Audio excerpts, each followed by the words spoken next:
আসছো তুমি? মায়ের শুভ আছে। এই দাঁড়াও, না এসেও পারেছো মানে? কি শুরু করছো তুমি? আমার কাছে গেছি, এতদিন পরে আমি আমার কাছে গেছি। তোর মামার কল, মামির কল, খালার কল, বাবার কল, মায়ের কল। সমস্যাটা কি? সমস্যা কি বলতো আমাকে? সমস্যা কি? সমস্যাটা বুঝো না?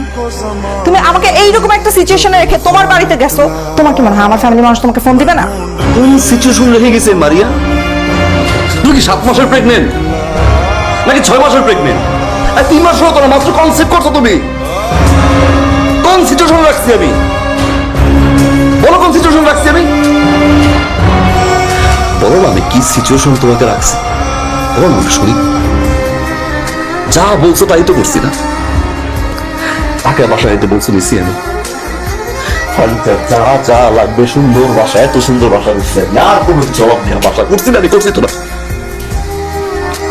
তো বাবা আসছে, মামি আসছে, বাবা আসছে, আমার কোনো আপত্তি নেই। আমার মা আসছে,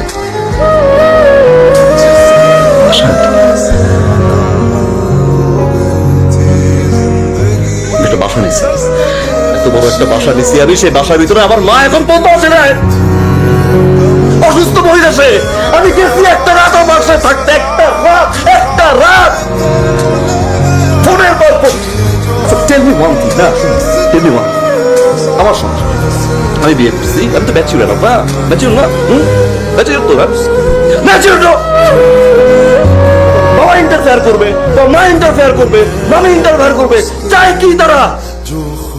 আরে আমার সংসার মতো করতে হবে না। বাড়িতে গেছে সাথে সাথে কান পড়া দিয়ে দিচ্ছে তোমার মাথায়, না?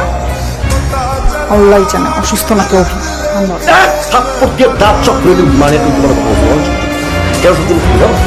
আমি এতদিন ওয়েট করছি এই জন্য যে ম্যাচুরিটি একদিন হবে, আল্লাহ বুঝ দিবে, তারপর আমার কাছে ক্ষমা চাওয়া, শাশুড়ি হিসাবে তার ছেলের কাছ থেকে প্রপার সম্মানটা হয়েছে। তোমার মতো নেই তিনজন। এই চল চল। আমি না তোমার সাথে আর সংসার করতে চাই না। যেই ছেলে মায়ের কথায় চামারের মতো আচরণ করে তার সাথে অ্যাটলিস্ট থাকতে চাই না। আরে থাইকো না তুমি, যাও থাইকো না। ফ্যামিলির তো শিক্ষা নাই, মায়ের তো শিক্ষা নাই। আমি তো মার আম্মা একটা রাত